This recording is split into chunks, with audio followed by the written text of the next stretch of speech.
कुंडेश्वर मकर मेला पाई प्रस्तुति शिविर आगामी मकर पर्व उपलक्षे कुंडेश्वर मकर मेला अनुष्ठित होब। प्रतिवर्ष परि चलित वर्ष कुंडेश्वर रंगीन रंगमंच रे आम अंचल थिबा नृत्य कलाकार कुनी प्रतिभा एवं नृत्य प्रति आग्रह प्रकाश करथुवा समस्त नृत्यशिल्पी मानकु नृत्य करिया पई सुयोग प्रदान करा जिवो। प्रतिदिन नृत्यशिल्पी मानकु नृत्य परिवेषण परे अमरजीत सेवा ट्रस्ट तरफरु स्टेज रे अतिथि मानक द्वारा मानपत्र प्रदान सहित अमरजीत नृत्य कला सम्मान रे सम्मानित करा जिवो।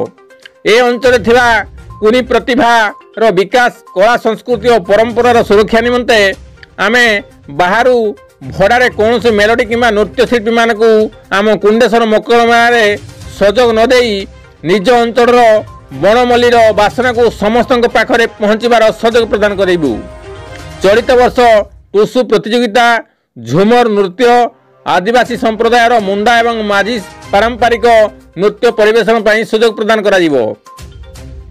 अमरजीत सेवा ट्रस्ट पक्षरु समस्त दल को आकर्षणीय पुरस्कार प्रदान करा जिबा सहित मेला को अधिक सरस सुंदर करा जिबा पई योजना कराइछि। समस्ते यार प्रसार प्रचार करने निमंते अनुरोध कराइछि। Kavindra Raut report KD news.